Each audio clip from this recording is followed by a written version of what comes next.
Sufyanu Thauri naye akakaa chini akaihesabu nafsi yake kunako madhambi ambayo ameyafanya kumtendea Allah tabaraka wa taala. Akaona madhambi ni mengi, akaiambia nafsi yake, ewe nafsi yangu, hivi utamjibu nini Allah tabaraka wa taala pale utakaposimamishwa mbele yake, na wewe ukiwa na mzigo wa madhambi maelfu kwa maelfu, ukiwa umemkosea Allah bila haya kabisa, na Allah anaanza kukuhesabia madhambi yako, wewe nyama ya uso wako sitaporomoka wewe kwa kuona haya mbele ya Mola wako. Ewe nafsi,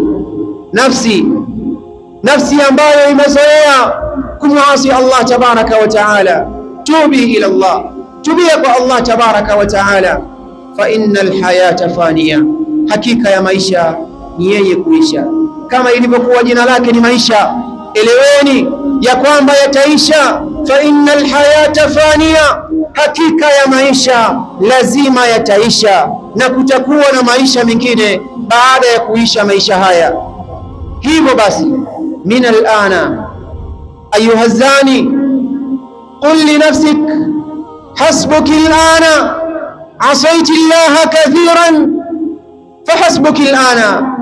Kuanzia hivi sasa, ewe mzinifu, sema kuizungumzisha nafsi yako, nafsi yangu inatosha.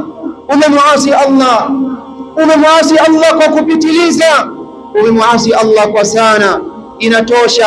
Tawakafi hapo uliposimama, tubi ila Allah, tubia kwa Allah tabaraka wa taala.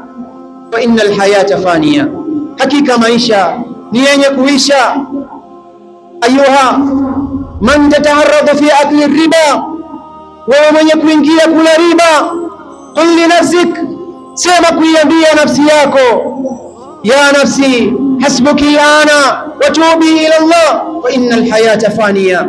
Ewe nafsi yangu, inatosha kwa riba zote ambazo umekula, inatosha. Hivi sasa tubia kwa Allah tabaraka wa taala, hakika ya maisha yanaisha.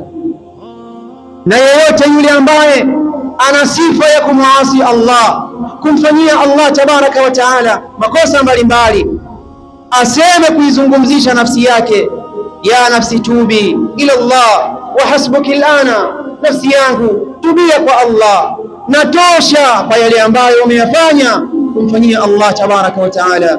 Fa innal hayata faniya, hakika ya maisha ni yenye kuisha.